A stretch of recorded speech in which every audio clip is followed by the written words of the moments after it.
Step into Value Zone Hypermart Patancheru. Hello welcome to Suman TV. AP రాజకీయాలు మొత్తం YS Sharmila చుట్టే తిరుగుతున్నాయి. అసలు వైఎస్ షర్మిల గారు ఎప్పుడు ఏపీసీసీ అధ్యక్షురాలుగా బాధ్యతలు చేపట్టబోతున్నారు? నిజంగా ఆమె బాధ్యతలు చేపట్టి ఏపీలోకి అడుగు పెడితే ఏ పార్టీ కొంప ముంచనుంది అన్న చర్చలు రోజు రోజు కూడా ఎక్కువవుతున్నాయి. అయితే ఈ విషయంపై మనతో మాట్లాడడానికి Suman TV news chief editor Keshav గారు మనకు అందుబాటులో ఉన్నారు. నమస్తే కేశవ్ గారు. నమస్తే. బాగున్నారు కదా? బాగున్నా. ఇప్పుడు ఏపీలో తెలంగాణ ఎలక్షన్ ముగిసిన తర్వాత అందరూ ఏపీ వైపు చూస్తున్నారు. ఇంతవరకు ఒకటే అంశం ఉన్నది, అంటే అధికార పక్షం వైఫల్యాలే ప్రధాన ప్రతిపక్షం టీడీపీ జనసేన ఏదైతే ఉమ్మడిగా పొత్తులో ఉన్నాయో ఈ పార్టీకి అనుకూలిస్తాయి. వీళ్ళ వైఫల్యాలు అంటే అభివృద్ధి విషయంలో అయితేనేమి, ఇతర అంశాల విషయంలో అభ్యర్థుల మార్పులు చేర్పులు, జగన్ తీసుకుంటున్న ఒక పొలిటికల్ ఇంజనీరింగ్ అది మిస్ఫైర్ అయ్యే అవకాశాలు ఉన్నాయి. పొలిటికల్ ఇంజనీరింగ్ అనేది టీడీపీకి అనుకూలిస్తుంది. ఎందుకంటే పవన్ కళ్యాణ్ కూడా పొత్తులో ఉన్నాడు అనేది ఉంది. అయితే ఇప్పుడు కొత్తగా ఏంటి, షర్మిల గారికి ఏపీ బాధ్యతలు ఇవ్వబోతున్నారు. కర్ణాటక నుంచి రాజ్యసభ స్థానం ఇచ్చి ఏపీసీసీ అధ్యక్ష బాధ్యతలు ఇవ్వబోతున్నారు. ఆమె వస్తే ఎవరికి నష్టం చేకూరనుంది అనేది. ఇంకోటి అంటే మనకు తెలిసిన సమాచారం ఈరోజు ఇది మరి సోషల్ మీడియా ట్రోల్ అవుతుంది. కాంగ్రెస్ అధిష్టానము షర్మిల గారి ముందు పెట్టిన 3 అంశాలు. ఒకటి, ఆప్షన్ 1 తెలంగాణ లేదా కర్ణాటక నుంచి రాజ్యసభకు నామినేట్ అయ్యాక ఏపీ పార్టీ పగ్గాలు చేపట్టడం. రెండో ఆప్షన్, కాంగ్రెస్ పార్టీ పగ్గాలు చేపట్టడంతో పాటు కడప పార్లమెంటు నుంచి ఎంపీగా పోటీ చేయడం. మూడో ఆప్షన్, కాంగ్రెస్ పార్టీ జాతీయ ప్రధాన కార్యదర్శి నియమితులై ఆ తర్వాత రాజ్యసభకు నామినేట్ అవడం. ఈ 3 ఆప్షన్స్ షర్మిలమ్మకి ఇచ్చారంటున్నారు. మరి ఈ 3 ఆప్షన్లు పక్కన పెడితే షర్మిల గారి రాక వల్ల ఎవరి కొంప మునుగుందంటారు? అంటే రాజు అధికార వైఎస్ఆర్ కాంగ్రెస్ పార్టీకి, లేదంటే టీడీపీ జనసేన పొత్తుంది కదా ఆ పార్టీలకు నష్టం చేకూరుందంటారా? అంటే ఒక ఈక్వేషను ఇప్పుడు 3 ఆప్షన్స్ ఇచ్చారు కాబట్టి మూడిట్లో ఫస్ట్ పాసిబుల్ ఆప్షన్ ఏదంటే మధ్యలో ఉన్నటువంటి ఆప్షన్. ఓకే, రాజ్యసభ ఎలక్షన్స్కి కొంత టైం ఉంది. ఓకే, కాబట్టి ఇమ్మీడియట్గా అంటే 55 మంది రాజ్యసభ సభ్యులు రిటైర్మెంట్ అవుతున్నారు. కర్ణాటకలో కూడా 4 సీట్లు ఖాళీ అవుతున్నాయి, తెలంగాణలో 3 సీట్లు ఖాళీ, ఏపీలో 3 సీట్లు ఖాళీ అవుతున్నాయి. కానీ అది నోటిఫై చేసి చేయడానికి కొంత సమయం పట్టే అవకాశం ఉంది. సో అది పక్కన పెట్టేయచ్చు మనం. రెండోది ఏంటంటే ఇమ్మీడియట్గా పీసీసీ పగ్గాలు చేపడితే మార్చి ఎలక్షన్స్కి రెడీగా ఉంది కాబట్టి ఆంధ్రప్రదేశ్లో కంటెస్ట్ చేయడానికి స్కోప్ ఉంటుంది. ఇక జాతీయ ప్రధాన కార్యదర్శిగా ఇచ్చి రాజ్యసభ ఇచ్చి ఇవన్నీ కూడా అది అన్నీ ఒకవేళ ఇక్కడ చేసిన ఎక్స్పెరిమెంట్స్ అన్నీ బెడ్స్ కొడితే అప్పుడు ఆలోచించాల్సినటువంటి మార్గం. కాబట్టి సెకండ్ ఆప్షన్ ఫస్ట్ తీసుకునే అవకాశం ఉంది. 4వ తారీఖు ఢిల్లీ పిలుస్తున్నారు. ఢిల్లీలో 4వ తారీఖున కర్ణాటక కాంగ్రెస్ నేతలు ఏఐసిసి చీఫ్ మల్లికార్జున్ ఖర్గేతో ఒక కీలకమైనటువంటి భేటీ నిర్వహించబోతున్నారు. ఎందుకంటే రేపు ఎలక్షన్స్ సంబంధించి కర్ణాటకలో వీలైనన్ని ఎక్కువ లోక్సభ స్థానాలు గెలవాలి. 28 లోక్సభ స్థానాలు ఉన్నాయి కర్ణాటకలో. అక్కడ ఇప్పుడు అధికారంలో ఉంది కాంగ్రెస్ పార్టీ కాబట్టి అక్కడ బలం పుంజుకునేటువంటి క్రమంలో భాగంగా వీళ్ళందరూ అక్కడే ఉంటారు. డీకే శివకుమార్, సిద్ధరామయ్య వీళ్ళందరూ. కాబట్టి షర్మిలను కూడా అక్కడికి పిలుస్తున్నారు. బహుశా ఆమెకు ఒక టాస్క్ ఇచ్చి పగ్గాలు తీసుకోమనేటువంటి అఫీషియల్ అనౌన్స్మెంట్ 4వ తారీఖున వచ్చేటువంటి ఛాన్సెస్ ఉన్నాయి. ఇంకొకటి, ఇప్పుడు మీరు అడిగినటువంటి ప్రశ్న యాంగిల్లో చూస్తే పొలిటికల్ ఇంజనీరింగ్ చేస్తుంది జగన్మోహన్ రెడ్డి కాదు, చంద్రబాబు నాయుడు కాదు, యాక్చువల్గా పవన్ కళ్యాణ్ చేస్తున్నారు. ఎందుకంటే ప్రభుత్వ వ్యతిరేక ఓటు చీలబోనివ్వను అనేటువంటి మాట 1.5 ఏడాది క్రితం మొదలుపెట్టారు. అప్పటి నుంచి కూడా ఆయన ప్రయత్నం ఏంటి, వైసీపీ వర్సెస్ ఆల్, ఎన్ని పార్టీలు ఉంటే అన్ని పార్టీలు ఏ విధంగా కుదిరితే ఆ విధంగా కలుపుకొని ముందుకెళ్ళాలి, ఓటు చీలకుండా చూడాలని చెప్పని కొంతవరకు అందులో కృతకృత్యులు అయ్యారని చెప్పాల్సి ఉంటుంది. టీడీపీ జనసేన కలిసింది, రేపు మాపో బీజేపీ కూడా కలుస్తుంది అండి. ఇప్పుడు ఒక బలమైనటువంటి శక్తిగా మళ్ళీ కాంగ్రెస్ అక్కడ మారితే షర్మిల ఎంటర్ అయిన తర్వాత నాయకత్వ సమర్థతను బట్టే పార్టీ బలోపేతం అయ్యేటువంటి అవకాశాలు ఉంటాయి. సక్సెస్ ఎలా సాధించారు షర్మిల గారు, సేమ్ అదే ఫార్ములా రాజశేఖర్ రెడ్డి గారు గారాల పుత్రి. ప్లస్ దానికి ఐఎన్డీఏ కూటమి ఉంది కదా, ఐఎన్డీఏ కూటమిలో భాగంగా వామపక్షాలు జాతీయ స్థాయిలో కలిసి పనిచేస్తున్నాయి. సో ఆంధ్రప్రదేశ్లో కూడా కాంగ్రెస్తో వామపక్షాలు కలిసి పనిచేసే అవకాశం ఉంటుంది. బీజేపీ టీడీపీ జనసేన కూటమితో కలిస్తే వామపక్షాలు అవుట్. ఓకే, ప్రస్తుతానికి టీడీపీ జనసేన వామపక్షాలు కలిసే ఉన్నాయి. బీజేపీ కలిస్తే ఒకవేళ వామపక్షాలు దూరం అవుతాయి. అంటే అక్కడ ఒక ఆప్షన్ కాంగ్రెస్ పార్టీ కనిపిస్తుంది. జగన్మోహన్ రెడ్డి గారు సీట్లు గెలుచుకునేటువంటి క్రమంలో 60 మంది, 70 మంది, 80 మంది, 40 మంది ఇలా లెక్క చెప్తున్నారు. ఎంతమంది అసంతృప్త నేతలు ఉంటే వాళ్ళకి ఏంటంటే సీట్ ఇస్తారు అని గ్యారంటీ ఉంటే జనసేన టీడీపీ కూటమి వైపు వెళ్ళేటువంటి ఛాన్సెస్ ఉండేవి. ఇప్పుడు కాంగ్రెస్ పార్టీ కూడా ఒక ప్రధానమైనటువంటి ప్రత్యామ్నాయంగా మళ్ళీ కనిపించే అవకాశం ఉంది. Plus YSR legacy. సో ఇవన్నీ కలిసినప్పుడు ఓటు ఎవరికి ఎక్కువ చీలుద్ది మీరు చెప్పండి. మీరు ఫీల్డ్లోనే తిరుగుతున్నారు, అందరితో కూడా కాంటాక్ట్స్ ఉంటాయి కదా, రాజకీయంగా కూడా మీరు అన్ని చూసారు ఇంతకుముందు election. YSR Congress party equation లో ఇప్పుడు నేను చెప్పిన ఈక్వేషన్ లో ఎవరికి లాస్ ఎక్కువ జరుగుతుందో చెప్పండి. అంటే వైఎస్ఆర్ కాంగ్రెస్ పార్టీలో ఉండేదంతా కూడా నాటి కాంగ్రెస్ పార్టీ ఓటు బ్యాంకు, నాటి కాంగ్రెస్ పార్టీ నాయకులు ఆడ ఎక్కువ ఉన్నారనమాట. షర్మిల వస్తే రాజశేఖర్ రెడ్డి గారి లెగసీ, జగన్ గారు ఎంతనో షర్మిల గారు కూడా అంతే రాజకీయాల్లో, ఏపీ రాజకీయాల్లో. రాజశేఖర్ రెడ్డి గారి గారాల పుత్రిక ఆమె కూడా. ఒక వాగ్దాటిలో తీసుకుంటే ఏమాత్రము తండ్రికి తన అన్నకు తీసుకోని మహిళ వైఎస్ షర్మిల గారు. అక్కడి నుంచే తీసుకుంటుంది ఓట్ బ్యాంక్ అంటాము. కానీ షర్మిల ఒక ప్రభుత్వ వ్యతిరేక ఓటు కూడా చీలిపోయే అవకాశాలు ఉన్నాయి. 100% ఉంది. లాస్ జరుగుతుంది. అది నేనేమంటున్నా అంటే తెలంగాణలో ఒక వైఫల్యం చెందిన నాయకురాలిగా పేరు తెచ్చుకున్న, రాజకీయంగా వైఫల్యం చెందిన నాయకురాలిగా, ఫెయిల్యూర్ నాయకురాలుగా ఉన్న షర్మిల గారు ఏపీలోకి వస్తే ఎలా సక్సెస్ సాధిస్తారు? ఇక్కడ ఓకే కాంగ్రెస్ పార్టీ బాధలు చేపట్టాక నాటి యొక్క పాపాలు ఉన్నాయి కొన్ని. కాంగ్రెస్ పార్టీ రాష్ట్ర విభజన తర్వాత కూడా హోదా ఇవ్వడం అనేది అప్పటికి కాంగ్రెస్ చేతిలోనే ఉండింది. ఇంకా వాళ్ళు ఇచ్చేసి పోయిండొచ్చు హోదాను, మనకు స్పష్టంగా ఇచ్చేసి పోయిండు. వాళ్ళ దగ్గర ఇంకా పవర్ ఉండింది. ఆ పవర్ ఉన్నా హోదాని ఇవ్వకుండా మళ్ళా వాళ్ళు దాన్ని ఎక్స్టెన్షన్ చేసేసి బీజేపీకి అప్పచెప్పిపోయారు చూడు. ఆ పాపం కూడా కాంగ్రెస్ పార్టీకి వస్తుంది. అంటే ఈ పాపాల చిట్టా అంతా కూడా షర్మిల గారు మాట్లాడగలరా? వీటి గురించి చెప్పగలరా? అసలు ఆల్రెడీ వాళ్ళు గంగలో మునిగారు. గంగలో మునిగిన తర్వాత పాపాలన్నీ పోతాయి, పవిత్రత వచ్చేస్తుంది కాంగ్రెస్ పార్టీకి.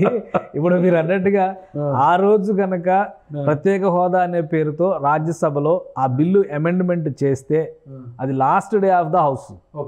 అంటే తర్వాత మళ్ళీ సైనడే అయిపోతుంది. ఎలక్షన్స్కి వెళ్ళి కొత్త సభ రావాల్సిందే. ఆ టైంలో వీళ్ళు బిల్లు ప్రవేశపెట్టారు. లోక్సభ తలుపులు మూసి ఏ విధంగా పాస్ చేశారో మనం చూసాం. రాజ్యసభలో పాస్ అవ్వకపోతే లేదా రాజ్యసభలో అమెండ్మెంట్ పెడితే మళ్ళీ లోక్సభ ఆమోదించి రావాలి. సో లోక్సభ ఏ ఫార్మాట్లో ఆమోదించిందో అదే ఫార్మాట్లో ఆ రోజు ఉన్నటువంటి యూపీఏ ప్రభుత్వం రాజ్యసభలో పాస్ ఓవర్ చేయించి ప్రధానమంత్రి చేత రాజ్యసభలో పార్లమెంట్లో పవిత్రమైనటువంటి దేవాలయం అని చెప్తారు కదా, అందులో ప్రధానమంత్రి అనేటువంటి మన్మోహన్ సింగ్ కాదు, ప్రధానమంత్రి ప్రకటన చేసింది. మన్మోహన్ సింగ్ పక్కన పెట్టండి, మనిషిని పక్కన పెట్టండి. Position is very important on the floor of the house. Manmohan Singh కదా, ఎవరైనా కావచ్చు, సోనియా గాంధీ అయినా కావచ్చు. కానీ ప్రధాని హోదాలో ఇచ్చినటువంటి ఆ మాటకి తర్వాత ప్రధాని అయినటువంటి వ్యక్తులు ఎవరైనా కానీ లేదా ప్రధాని పదవి కానీ గౌరవం ఇచ్చిందా? ఆ ఫెయిల్యూర్కి ఎవరు బాధ్యత వహించాలి? 10 సంవత్సరాలు కాంగ్రెస్ పార్టీని పనిష్ చేశారు కదా మీరు. ప్రత్యేక హోదా మేము ఇస్తాం 5 ఏళ్ళు అంటే 10 ఏళ్ళు ఇస్తాం, మేము 10 ఏళ్ళు ఇస్తాం అన్నారు కదా. ఇప్పుడు అసలు ప్రత్యేక హోదానే లేదన్నారు కదా. కాబట్టి కాంగ్రెస్ నిలదీసే హక్కు మీకు ఉందా అని రేపు ప్రజల ముందర కాంగ్రెస్ నాయకులు అడిగితే సమాధానం ఎవరు చెప్తారు? సో ఈ 10 ఏళ్ల పాటు ఏదైతే బీజేపీ కూడా వస్తుంది అనమాట. ఖచ్చితంగా ప్రధాని మీరు హోదా మనిషిని పక్కన పెట్టేసాడు. మన్మోహన్ సింగ్ గారు ఉండేది ఆ కుర్చీ పవర్, అంతే ప్రధాని కుర్చీలో అది ప్రధాని పవర్. ఆ ప్రధాని హోదాలు ఇచ్చినప్పుడు తర్వాత బాధ్యతలు తీసుకున్న దేశ ప్రధానిగా బాధ్యతలు తీసుకున్న వ్యక్తి మన నరేంద్ర మోడీ గారు దాన్ని ఫుల్ఫిల్ చేసిండు అలా ఖచ్చితంగా హోదాని. కాంగ్రెస్ ఎలా నిలదీస్తారు? రాష్ట్ర విభజన వలన నష్టం జరిగితే తెలంగాణ కూడా నష్టపోయి ఉండాలి. కానీ తెలంగాణ ఎంతో కొంత అభివృద్ధిలో వెళ్తుంది, ముందుకు వెళ్తున్న విషయం తెలుసు. కానీ ప్రత్యేక హోదా పేరుతో కానీ ఇటు రాష్ట్ర విభజన చట్టంలో ఇచ్చినటువంటి హామీలు కానీ అమలు చేయాల్సింది ఎవరు? గత 10 ఏళ్లలో ఉన్నటువంటి ప్రభుత్వాలు. ఆంధ్రప్రదేశ్లో అధికారంలో ఉన్న ప్రభుత్వాలు రాబట్టుకునే ప్రయత్నం చేయాలి, కేంద్రంలో ఉన్నటువంటి ప్రభుత్వం అమలు చేసేటువంటి ప్రయత్నం చేయాలి. అంటే ఇక్కడ ఈ 3 ప్రభుత్వాల వైఫల్యం ఉన్నప్పుడు కాంగ్రెస్కి ఎందుకు అడ్వాంటేజ్ ఉండకూడదు? ఇవన్నీ అంశాలు అనుకూలించినా కూడా ఇప్పుడు కాంగ్రెస్ పార్టీలో అంత గట్టి నాయకులు ఎవరు లేరు. అప్పటి నాయకులు తెలుసుకుంటే మనకు జేడీ శీలం గారు, మన పల్లం రాజు, రఘువీరారెడ్డి, ఇంకా శైలజానాథ్ గారు అటు ఇటు ఉన్నారు.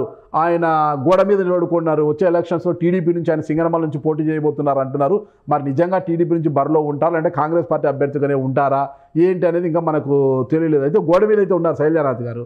ఇక బాగా స్ట్రాంగ్గా ఉండేది జేడీ శీలము, మన చింతామోహన్ గారు, పల్లం రాజు గారు, రఘువీరారెడ్డి గారు, వీళ్ళంతా స్ట్రాంగ్గా ఉన్నారు. ముఖ్యమంత్రి పదవి అనుభవించిన కిరణ్ కుమార్ రెడ్డి గారు కూడా ఈరోజు బీజేపీలో ఉన్నారనమాట.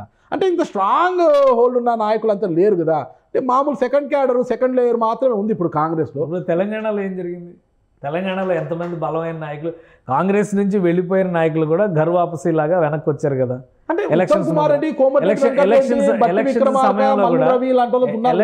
సమయంలో కూడా బీఆర్ఎస్ పార్టీతో పోల్చి చూసినప్పుడు కేసీఆర్ మా నాయకుడు, కేసీఆర్ మా సీఎం, మీ నాయకుడు ఎవరో చెప్పండి, 6 నెలలకు ఒకరిని మారుస్తారా ఇదంతా అన్నారు కదా. మరి ప్రజలు ఎందుకు ఇక్కడ చాయిస్ తీసుకున్నారు? రేపు ఆంధ్రప్రదేశ్ ప్రజలు కూడా అది ఆలోచించడానికి అవకాశం ఉంటుంది. ఇక్కడ ఒకటి ఏంటంటే ఆల్రెడీ రంగంలో ఉన్నటువంటి పార్టీలన్నీ వైఫల్యం చెందాయి అనేటువంటి ఆలోచన ప్రజలకు వచ్చినప్పుడు ఆల్టర్నేటివ్గా కనిపించేటువంటి పార్టీ పైన ఖచ్చితంగా ప్రజలు ఒక నమ్మకం పెట్టుకోవడానికి కానీ పెంచుకోవడానికి కానీ అవకాశం ఓకే షర్మిల గారు ఇక్కడ సమర్థత విషయంలో షర్మిల గారు రాజశేఖర రెడ్డి గారు కూతురు అనేటువంటి విషయం వారసత్వ పరంగా జగన్మోహన్ రెడ్డి గారు రాజశేఖర రెడ్డి స్థాయిలో ఏదో చేస్తారని ఆశించారు. ఆయన చేసినటువంటిది రాజశేఖర రెడ్డి గారికి on par with Rajasekhara Reddy compare చేసి చూసినప్పుడు ఎవరి లిమిటేషన్స్ వాళ్ళకు ఉన్నాయన్న విషయం చాలా క్లియర్గా కనిపిస్తుంది. అలాంటప్పుడు షర్మిలకి ఎందుకు ఒక అవకాశం ఇవ్వకూడదు? తెలంగాణ కోడలిగా ఫెయిల్యూర్ అయిన షర్మిల గారు ఆంధ్ర ఆడపడుచుగా సక్సెస్ సాధిస్తారా? ఆడపడుచుని గౌరవించుకోవాల్సిన బాధ్యత మరి ఆడపడుచుని గౌరవించుకోవడం బాధ్యత కదా, ఎందుకు గౌరవించరు? ఖచ్చితంగా కోడలని వాళ్ళ ఇంటికి వెళ్ళినంత మాత్రాన ఇంకా అటు నుంచి అటే పంపించేస్తారా? గౌరవించాల్సినటువంటి అవసరం ఉంటుంది కదా. కాబట్టి ఇక్కడ అసలు మీరు ఇంకో విషయం చెప్పాలి, అసలు ఏంటి సమస్య ఏంటి? ఎందుకు ఆంధ్రాని వదిలేసి తెలంగాణకు వచ్చారు? తెలంగాణ నుంచి మళ్ళీ ఎందుకు ఆంధ్రాకి? అసలు వైఎస్ జగన్ ఫ్యామిలీలో వైఎస్ఆర్ కుటుంబంలో జరిగింది ఇది. మీకు కొంత రాయలసీమ రాజకీయాల పైన మీకు బాగా గ్రిప్ అవుతుంది, మీకు అంతా తెలుసు. అసలు ఏం జరిగింది, ఎందుకు ఇంత దూరం వచ్చింది? బయట ఉన్న చర్చ వాళ్ళ 4 walls మధ్య జరిగిందో ఏమో కానీ బయట ఉన్న చర్చ ఆస్తి పంపకాల విషయంలో వచ్చిన తగాదాలని బయట చర్చ రాజకీయ పక్షాలు చర్చించుకో, అదే మనం వినమడం అంతే. మనం వాళ్ళ ఇంట్లోకి జొరబడి చూసి లేదు. మరి ఎంతవరకు కరెక్టు అనేది మనకు తెలియని విషయము. ఇంకొకటి ఎంతవరకు పోయింది? ఇప్పుడు జగన్ గారికి 2 ఆడపిల్లలే, షర్మిలమ్మకు కొడుకున్నారు, రాజారెడ్డి కొడుకు. కనీసము వియ్యమన్నా తీసుకుంటారేమో అనుకున్నాము. షర్మిల గారి కుమారుడికి జగన్మోహన్ రెడ్డి గారు కుమార్తెను చేసుకుంటారేమో అన్న చర్చ కూడా అందరితోంది. అది కాస్త లేదని తెలిసిపోయింది. ఎందుకంటే ఆల్రెడీ పెళ్లి ఫిక్స్ అయిపోయింది, ఎంగేజ్మెంట్ కార్డు కూడా తీసుకెళ్ళి అక్కడ అదే ఎంగేజ్మెంట్ ఈ నెల ఉంది, ఫిబ్రవరి 17 అనుకుంటా మ్యారేజ్, ఫిబ్రవరిలో మ్యారేజ్ కూడా ఫిక్స్ అయిపోయింది. అది కూడా లేదు. ఇక రాను గ్యాప్ పెరిగిపోతుంది. ఈ గ్యాప్ అనేది కేవలం ఆస్తి తగాదాలేనా లేదంటే రాజకీయంగా కూడా? గతంలో అంటే జగన్మోహన్ రెడ్డి గారు అధికారంలోకి వచ్చింటే షర్మిల గారిని రాజ్యసభకు పంపిస్తారు లేదా ఎంపీగా పోటీ చేయిస్తారన్నారు. రెండూ జరగలేదు. అంటే రాజకీయంగా ఆమెను తొక్కేస్తున్నారు, రాజకీయంగా ఆమెకు ఎలాంటి ఉనికి లేకుండా చేస్తున్నారు అనేది తన శక్తిని ఏదో తను నిరూపించుకోవాలనేసి తను తెలంగాణ కోడలుగా ఇక్కడికి వచ్చి ఒక ప్రయత్నం అయితే చేశారు. కానీ ఒక ఫెయిల్యూర్. అంటే పవన్ కళ్యాణ్ అయినా ఇక్కడ పోటీ చేసి డిపాజిట్లు కోల్పోయాడు, పోటీలో అయితే ఉన్నాడు. కానీ షర్మిలమ్మ గారు అసలు బరిలోనే దిగలేదు కదా. అంటే షర్మిల ఒక వ్యూహాత్మక నిర్ణయం తీసుకుందని మనం ఎందుకు అనుకోకూడదు? ఎందుకంటే ఇప్పుడు రాజకీయాల్లో పోటీ చేయాలా చేయకపోవడం అనేది కూడా ఒక రాజకీయమే. ఓకే, ఎందుకంటే మనం 2000 సంవత్సరంలో టీఆర్ఎస్ పార్టీ పుట్టినప్పుడు 2001లో ఆయన ఇమీడియట్గా ఉప ఎన్నికకి వెళ్ళి ఆయన పోటీ చేశాడు. కానీ తర్వాత వచ్చిన ఏ ఎన్నికల్లో ఆయన పోటీ చేయాల, టీఆర్ఎస్ పార్టీ పోటీ చేయాల. హైదరాబాద్ సిటీ ఎలక్షన్స్ అప్పుడు పోటీ చేయాల.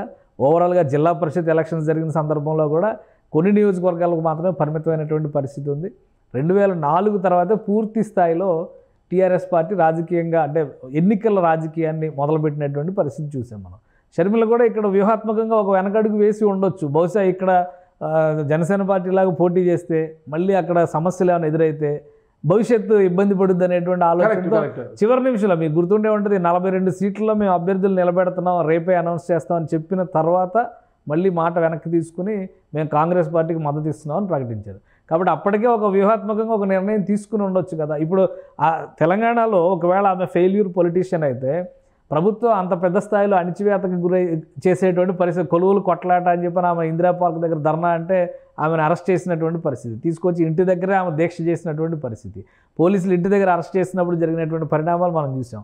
రాజ్భవన్కి ఆమె కారులో వెళ్తే కారుతో సహా ఈడ్చుకెళ్ళిపోయినటువంటి పరిస్థితి చూసాం. సరే, ఇవన్నీ ఒక పొలిటీషియన్గా ఫెయిల్యూర్ అంటారా లేదంటే సక్సెస్ అంటారా? మీరు అంతవరకు సక్సెస్ సాధించిన ఫైనల్గా ఎన్నికల రంగంలోకి దిగకుండానే వెనక్కి మరలి వెళ్ళడం అనేది ఒక ఫెయిల్యూర్గా చూస్తున్నారు కొంతమంది. నమ్ముకొని వైఎస్ షర్మిల గారిని నమ్ముకొని ఎంతో మంది రాజకీయాల్లో వచ్చారు, వాళ్ళు తిరిగారు, జెండా మోసారు, జెండాలు కట్టారు, తిరిగారు. వాళ్ళంతా మేము నష్టపోయాం కదా, ఇంతకాలం మా ఏడాది కాలం నష్టపోయాము, మేము ఆర్థికంగా చితికిపోయాము, సంవత్సరం పాటు వాళ్ళు నష్టపోయారు. ఒకవేళ ఎన్నికల బరిలో దిగుంటే ఆ నష్టం మరింత పెరిగి ఉండేది, ఖచ్చితంగా కోట్లలో పోయేది. దానికి వాళ్ళు ప్రిపేర్ అయి ఉంటే ఇండిపెండెంట్ గానే దిగారు కొంతమంది. ఇండిపెండెంట్ గా పార్టీ ఆల్టర్నేటివ్ చూసుకుని ఇండిపెండెంట్ గా నామినేషన్స్ వేసిన వాళ్ళు కూడా ఉన్నారు. కానీ ఇక్కడ ఏంటంటే పార్టీ పరంగా తన గుడ్ విల్ పరంగా షర్మిల తీసుకున్న నిర్ణయం నాకు అనిపిస్తుంది అయితే సబబే అనిపిస్తుంది. వైఎస్ కుటుంబానికి వీరవిజయుడుగా ఉన్న గట్టు రామచంద్రరావు గారు సైతం విమర్శించారు షర్మిల గారిని. ఎప్పుడైతే ఆమె ఎన్నికల రంగం నుంచి తప్పుకున్నారో గట్టు రామచంద్రరావు గారు కూడా మీడియా ముందుకు వచ్చి విమర్శించడం జరిగిందనమాట. అంటే ఈ పరిస్థితుల్లో మరి ఇప్పుడు ఏపీలోకి వస్తే వంత సెకండ్ లేయర్ క్యాడర్ ఉంది తప్పితే ఫస్ట్ లేయర్ ఎవరు లేరు అక్కడ. మరి ఎలా అసలు మీరు ఇప్పుడు ఇట్లా అంటున్నారు, మంగళగిరి ఎమ్మెల్యే రామకృష్ణారెడ్డి రాజీనామా చేశారు, ఆయన ఏం చెప్పారు ఇమీడియట్ గా, నా ప్రయాణం షర్మిల గారితో ఉంటది అన్నారు. మరి ఇక్కడ ఇంత గట్టు రామచంద్రరావు గారు ఉదాహరణగా కనిపించినప్పుడు మంగళగిరి ఆర్కే ఎందుకు ఉదాహరణగా మనకు కనిపించట్లేదు? ఇంకా కొన్ని పేర్లు కూడా వినిపిస్తున్నాయి. రేపో మాపో జగన్మోహన్ రెడ్డి గారు లిస్ట్ అనౌన్స్ చేస్తే ఈ జాబితా మరింత పెరుగుతుంది. ఒక విషయం ఏంటంటే జనవరి కల్లా అన్ని క్లియర్ చేసుకుని ఆల్ క్లియర్ అని జగన్మోహన్ రెడ్డి గారు జనవరి ఫస్ట్ వీక్కే డిసైడ్ చేసుకుని క్యాండిడేట్లు అనౌన్స్ చేసి ముందుకు వెళ్దాం అనేటువంటి ఒక ఆలోచన చేశారు. జగన్మోహన్ రెడ్డి గారితో కంపీట్ చేయాలంటే కంపల్సరీ మనం కూడా స్ట్రాటజీ ఉండాలని వీలైనంత తొందరగా జనసేన టీడీపీ కూడా లిస్టులు ఫైనల్ చేసుకుని సంక్రాంతి కల్లా అనౌన్స్ చేస్తాం. ఇప్పుడు వీళ్ళందరికీ ఒక గుదిబండగా మారుతుంది ఏంటంటే కాంగ్రెస్ పార్టీలో షర్మిల ఎంటర్ అయితే వీళ్ళందరూ వాళ్ళ కాంబినేషన్స్ పర్ముటేషన్స్ అన్నీ కూడా చేంజ్ చేసుకోవాల్సినటువంటి పరిస్థితులు కనిపిస్తున్నాయి. రాయలసీమ పైన ఎలాంటి ప్రభావం మీరు చెప్పాల్సింది ఫస్ట్ అది. రాయలసీమ రాజకీయాలపైన షర్మిల ఎంట్రీ ప్రధానంగా కోస్తాలో కానీ ఉత్తరాంధ్రలో కానీ పక్కన పెట్టేద్దాం. రాయలసీమ పైన జగన్మోహన్ రెడ్డి గారు ఒక నినాదం వైనాట్ 175లో ఆయన ప్రధానమైనటువంటి భాగస్వామ్యం ఏంటంటే clean sweep Rayalaseema, clean sweep Uttarandhra. Okay, ఈ రెండింటిని స్వీప్ చేస్తే దాదాపు 75-80 సీట్లు దగ్గర వచ్చేస్తుంది, అధికారానికి చేరువవుతా అనేటువంటి ఆలోచనలో ఉన్నారు. లాస్ట్ టైం ఎలక్షన్స్ చూస్తే రాయలసీమలో మొత్తం 52 సీట్లు 52 సీట్లు 3 మాత్రమే టీడీపీకి వచ్చినాయి. అంటే 49 వైసీపీ కొట్టేసినటువంటి పరిస్థితి ఉంది. ఇప్పుడు ఈసారి అసలు వీళ్ళిద్దరు పోటీలో ఎవరు నిలుస్తారనుకుంటే షర్మిల ఎంటర్ అవుతుంది. దీనిపైన ఎలాంటి ప్రభావం చూపిస్తే చెప్పండి మీరు. అంటే రాయలసీమ వరకు తీసుకుంటే వైఎస్ కుటుంబానికి చెరగని ముద్ర వేసుకున్నారు. రాయలసీమ ప్రజలతో వాళ్ళు మొత్తం కూడా మింగిలే ఉన్నారు వాళ్ళ ఫ్యామిలీకి అంటూ. ఇక్కడ రాయలసీమలో జగన్మోహన్ రెడ్డి వేరు కాదు, షర్మిల వేరు కాదు, ఇద్దరినీ కూడా 2 కళ్ళలా చూస్తారంట. రాజశేఖర రెడ్డి గారి బిడ్డలుగా జగన్మోహన్ రెడ్డికి ఎంత ప్రాధాన్యత. ముఖ్యంగా ఇక్కడ రెడ్ల ఆధిపత్యం అనేది ఎక్కువ ఉంటుందంట రాయలసీమలో. రెడ్డిస్ ఒక ఆధిపత్యం, రెడ్ల ఆధిపత్యం. ఇప్పుడు వైఎస్ఆర్ కాంగ్రెస్ పార్టీ అధికారంలోకి వచ్చిన తర్వాత రెడ్లంతా కూడా చాలా అసహనంగా ఉన్నారనమాట. అంటే మాకు సరైన గుర్తింపు లేదు, మేము పార్టీ కోసము. ఇప్పుడు చంద్రబాబు నాయుడు గారు అధికారం వస్తే వాళ్ళ సామాజిక వర్గానికి ఎలాంటి పెద్దపీట వేస్తారో అందరికీ తెలిసినదే, పదవుల విషయంలో అయితే అన్నింటిలో విషయం. కానీ రాయలసీమ వారికి వచ్చేసరికి చాలామంది అంటే లాభదాయకంగా లేని పోస్టులు ఇచ్చేసి ఏదో తూతూ మంత్రంగా 2 పోస్టులు ఇచ్చారు తప్పితే కొన్ని లాభదాయకమైన పదవులు మాకు ఇవ్వలేదు, మమ్మల్ని నొక్కేస్తున్నారు. కనీసము కాంట్రాక్టులో వర్కులు చేసుకుంటే బిల్లులు కూడా మాకు ఇవ్వడం లేదు. జగన్మోహన్ రెడ్డి గారిని కలవడానికి కూడా మాకు వీల్లేదు. గతంలో రాజశేఖర రెడ్డి గారిని కలవాలంటే ఇలా వెళ్ళి అలా కలిసి వచ్చేవాళ్ళము. ఇప్పుడు జగన్మోహన్ రెడ్డి గారిని చూడకే మేము దాదాపు 4.5 సంవత్సరం అయిపోయిందని బాధపడుతున్న వారు కూడా ఉన్నారన్నమాట. అంటే రాయలసీమలో ఎవరైతే అసహనంగా ఉన్నారో రెడ్డి సామాజిక వర్గం వారంతా కూడా వైఎస్ కుటుంబాన్ని అభిమానిస్తున్నారు. అప్పుడు వాళ్ళు ఎలాగో టీడీపీకి మద్దతు పలకలేరు. వాళ్ళు బాధ ఉన్నా కూడా చౌదరి సంతృప్తులందరూ షర్మిలమ్మ గారి వెంట నడిచే అవకాశం ఉంటుంది. ఇక్కడ మరి రాయలసీమలో ఎవరైతే టికెట్లు కోల్పోతారో వైఎస్ఆర్ కాంగ్రెస్ పార్టీలో, ఓకే వాళ్ళు సర్వేలు అది ఇది అంటున్నారు కదా, సర్వేలు అవన్నీ పక్కన పెడితే నచ్చినోడికే సీట్ అనమాట. అంటే ఏ నాయకుడు, ఆ ప్రాంత నాయకుడు ఎవరిని సూచించే, బలమైన నాయకుడు ఎవరు సూచించే వాళ్ళకి టికెట్లు ఇచ్చే పరిస్థితి ఈరోజు నెలకొని ఉందన్నమాట. సర్వేలు ఇవన్నీ ఉత్త ట్రాష్ అనమాట. అదే అక్కడ ఎవరైతే టికెట్లు కోల్పోయారో వాళ్ళందరూ కూడా చాలామంది మేజర్గా రాయలసీమలో ఉన్నదంటే కాంగ్రెస్ పార్టీ నుంచి వచ్చిన వారే అనమాట. వాళ్ళంతా కూడా ఈరోజు షర్మిల గారు వెంట నడిచే అవకాశం ఉంది. ఇంకో తీసుకుంటే మనం కడపలో కూడా తీసుకుంటే డిఎల్ రవీంద్రారెడ్డి లాంటి సీనియర్ నాయకులు కూడా ఈరోజు ఆయన వైసీపీలో ఉన్నాడా, టీడీపీలో ఉన్నాడంటే ఎవరికి తెలియదు. ఆయన టీడీపీ నుంచి మైదుకూరు నుంచి గట్టిగా ట్రై చేస్తున్నాడు బరిలోకి దిగడానికి. ఆయనకి ఇంతవరకు టికెట్ ఏమవుతుందంటే పుట్టా సుధాకర్ యాదవ్ చాలా బలమైన నాయకుడు, బీసీ సమాజ వర్గానికి చెందిన నాయకుడు, ఆర్థికంగా స్థితిమంతుడు. యనమల రామకృష్ణుడికి వియంకుడు కూడా ఆయన. డిఎల్ రవీంద్రారెడ్డి లాంటి నాయకుడు, మైసూరారెడ్డి లాంటి నాయకులు కూడా షర్మిలమ్మ వెంట నడిచే అవకాశాలు చాలా స్పష్టంగా కనిపిస్తున్నాయి. అంటే ఇలా రెడ్డి సామాజికంలోనే పెద్ద వారు రావడం అనేది ఇప్పుడు వైఎస్ఆర్సీపీలో ముఖ్యంగా అసహనంతో ఉన్న నాయకులంతా కూడా షర్మిల గారి వెంట నడిచే అవకాశాలు ఎక్కువ ఉంటే రాయలసీమలో జగన్మోహన్ రెడ్డి గారికి పెద్ద గండి పడే అవకాశం అయితే ఉంటుంది. ఇక్కడ నేను గమనించేది ఏంటంటే ఒకవేళ షర్మిల గారు వచ్చినా కూడా ఎవరైతే ఇప్పుడు వైఎస్ఆర్ కాంగ్రెస్ పార్టీ మీద కావచ్చు, జగన్మోహన్ రెడ్డి గారి మీద కావచ్చు, ప్రత్యేకంగా అసహనంగా ఉన్న వారంతా కూడా నెక్స్ట్ ఆల్టర్నేటివ్ వాళ్ళకి టీడీపీలోకి వెళ్ళడమా, లేదంటే టీడీపీ అభ్యర్థిని గెలిపించడం. అంటే కసి కదా మమ్మల్ని తీసేశాడు కాబట్టి ఈ క్యాండిడేట్ని ఓడించాలనుకున్నప్పుడు టీడీపీలో కన్నా వెళ్తాడు, లేదంటే బయట నుంచి వీడిని ఓడించే ప్రయత్నం చేస్తాడు, ఏదో ఒకటి చేస్తాడు. అంటే పార్టీకి నష్టం చేస్తాడు. వీళ్ళంతా కూడా ఇప్పుడు షర్మిల గారి వెంట నడవడం వల్ల ఆ ఓట్ బ్యాంక్ ఇక్కడికి వచ్చినా కూడా టీడీపీకి అంత లాభం చేకూరదు. అక్కడ టీడీపీ స్ప్లిట్ అయిపోతుంది కదా. టీడీపీ దేన్నైతే నమ్ముకుందో ఆ నమ్మకం అయిపోతుంది. ఇక్కడ షర్మిల లాగేసుకుంటుంది అదంతా కూడా. అంటే మ్యాజిక్ ఫిగర్కి దగ్గర రావడానికి కూడా రెండు పార్టీలు కూడా కొద్ది ఇబ్బందికర పరిస్థితులు వస్తాయన్నమాట. హంగ్ దిశగా ఆంధ్రప్రదేశ్ ఖచ్చితంగా చెప్పదు. ఎందుకంటే 2019లో మనకు చాలా నియోజకవర్గాల్లో తిరుపతి ఇట్లా చాలా నియోజకవర్గాలు మనం తీసుకుంటే 1000-1200 ఓట్లతో గెలిచిన సందర్భాలు కూడా ఉన్నాయి. మనకు పెద్దగా వేలు వచ్చినట్టు ఉన్నాయి. 1000, 500, 200, 300 మెజార్టీతో గెలిచిన నియోజకవర్గాలు ఉన్నాయి. ఆ నియోజకవర్గాలంతా కూడా షర్మిల గారి యొక్క ప్రభావం ఎందుకు ఉండదు? ఇంకా షర్మిల గారి హస్బెండ్ బ్రదర్ అనిల్ గారి గురించి మీకు తెలుసు. ఆయన ఉపన్యాసకులు, ఆయన బ్రదర్ అనిల్ గారు అంటే తెలుసు మీకు. మొత్తం క్రిస్టియన్ మత ప్రచారకుడైన, ప్రబోధకుడైన, మత ప్రచారాలు పెట్టి ఉత్తరాంధ్ర, ఈ మొత్తంగా తూర్పుగోదావరి జిల్లా, పశ్చిమ గోదావరి జిల్లా, ప్రకాశం జిల్లా ఇక్కడంతా కూడా కన్వర్టెడ్ క్రిస్టియన్స్ ఎక్కువగా ఉంటారు. ఇక్కడంతా కూడా వాళ్ళకి ఆయన సభలు పెట్టి ఆయన ఒక పిలుపునిస్తే వాళ్ళంతా కూడా ఒకవైపు మారే అవకాశం ఉంది. అంటే గతంలో బావ జగన్మోహన్ రెడ్డి గారి కోసము అదే సభలు పెట్టి ఆయన క్రిస్టియన్స్కి అంతా కూడా పిలుపునిచ్చి బావకు ఏ విధంగా అయితే మద్దతు పలికాడో, వర్షం కూడా ఆపించాడు, వర్షాన్ని కూడా ఆపించాడు, అది కూడా మనం చూసామట. అలా ఈరోజు భార్య కోసం మళ్ళా ఒక వర్షాన్ని ఆపి కావాలిస్తే సభలు పెట్టి క్రిస్టియన్స్ని కావచ్చు, ఎస్సీ ఎస్టీలు ముందు నుంచి కూడా రాజశేఖర రెడ్డి గారు కాంగ్రెస్ పార్టీ ఆ రాజశేఖర రెడ్డిని అభిమానిస్తూ వచ్చారు. ఈరోజు అదే ఎస్సీ ఎస్టీలు కూడా కొంతమంది అసహనంగా ఉన్నారు. ఆ ఎస్సీ ఎస్టీలు కావచ్చు, కన్వర్టెడ్ క్రిస్టియన్, అన్ని సామాజిక వర్గాల్లో ఉన్న కన్వర్టెడ్ క్రిస్టియన్స్ అంతా కూడా ఒకవైపు వచ్చినప్పుడు షర్మిల వైపు నడిచే అవకాశం ఉందన్నమాట. ఇదంతా వీళ్ళంతా వచ్చినప్పుడు అటు టీడీపీకి లాభం లేదు, అక్కడ వైఎస్ఆర్ కాంగ్రెస్ నష్టం జరుగుతుంది. ఆ నష్టం టీడీపీకి లాభం జరగదు. మధ్యలో ఆ నష్టాన్ని బ్యాలెన్స్ చేసుకొని ఉండేది షర్మిల గారు. అంటే ఒక రకంగా ఆంధ్రప్రదేశ్లో ప్రాంతీయ పార్టీల హవా తగ్గి మళ్ళీ ఒకసారి జాతీయ పార్టీలు కొంత పుంజుకునేటువంటి వాతావరణం, బీజేపీని పక్కన పెడితే కాంగ్రెస్ పార్టీ పుంజుకునేటువంటి వాతావరణం. కానీ ఇక్కడ షర్మిలమ్మ గారు ఏపీకి వెళ్ళడానికి విజయమ్మ గారు కూడా ససేమని, ఎందుకంటే ఆడ కుమారుడు ఉన్నాడు, ఎందుకు అన్నా చెల్లెల మధ్య పోటీ అని షర్మిల గారు కూడా ఒక అడుగు వెనక్కేస్తున్నారనే తెలుస్తోంది. నేను 3 రాష్ట్రాలు అంటే పార్లమెంట్ ఎలక్షన్ సంబంధించి తెలంగాణ, ఏపీ, కర్ణాటకలో స్టార్ క్యాంపెయినర్గా వెళ్తా, నేను క్యాంపెయినింగ్ మొత్తం చూసుకుంటా, నేను నాకు వద్దు బాధ్యతలు అంటే, లేదు కేంద్రం మాత్రము మల్లికార్జున ఖర్గే గారు కావచ్చు, రాహుల్ గాంధీ గారు కావచ్చు, వాళ్ళు మాత్రం లేదు మీరు బాధ్యతలు తీసుకోవాలి, ఏపీలో ఫోకస్ పెట్టాలి, ఏపీలో మళ్ళా పూర్వవైభవం తీసుకురావాలి కాంగ్రెస్ పార్టీకి, అది మీ వల్ల అవుతుందని ఆమె ఒత్తిడి తీస్తున్నట్టుగా తెలిసింది. మరి 4వ తారీఖు ఆమె ఢిల్లీకి వెళ్ళిన తర్వాత ఆమె బాధ్యతలు తీసుకుంటారా లేదా స్టార్ క్యాంపెయినర్గానే ఉండడానికి వెళ్తారా? ఎందుకంటే ఇంకొకటి కుమారుడు పెళ్లి కూడా ఉంది కదా, పెళ్లి బిజీలో ఉండే అవకాశాలు ఉంటాయి. వీటన్నిటి నేపథ్యంలో ఏం జరగబోతుందన్నదే మొత్తం కూడా ఆసక్తికరంగా ఉంది. ఇప్పుడున్న పరిస్థితుల్లో ఒకవేళ 4వ తేదీని కనుక పార్టీ మారాలి అనేటువంటి, పార్టీ బాధ్యతలు తీసుకోవాలి అనేటువంటి డెసిషన్ తీసుకుంటే కనుక ఫస్ట్ వైఎస్ఆర్టీపీ విలీనం చేయాలి. విలీనానికి సంబంధించి ఒక ప్రతిపాదన చేసి ఈ పార్టీ లేదు ఇంకా అనేటువంటి సంకేతాలు ఇవ్వాలి. దాని తర్వాత ఆమె బాధ్యతల స్వీకరణ అనేది జరగాలి. సో ఈ రెండింటిని బ్యాలెన్స్ చేయడానికి తగిన సమయాన్ని షర్మిల ఏ విధంగా ఎంచుకుంటారు? అలానే కుటుంబ పరంగా, ఎందుకంటే ఆల్రెడీ ఒక టాక్ ఢిల్లీ నుంచి వస్తుంది ఏంటంటే 6 సభలతో ఒక యాక్షన్ ప్లాన్ తయారు చేసి పెట్టారు. రాహుల్ గాంధీ, ప్రియాంక గాంధీ కూడా అందులో భాగస్వాములు కాబోతున్నారు.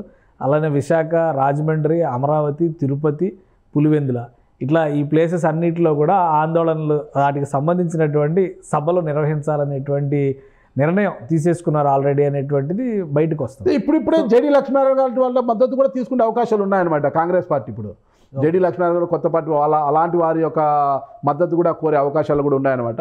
వీళ్ళందరితో కలిసి బహిరంగ సభలు పెట్టి వాళ్ళ యొక్క భవిష్యత్ కార్యాచరణ కూడా చెప్పే అవకాశాలు కూడా స్పష్టంగా ఉన్నాయి.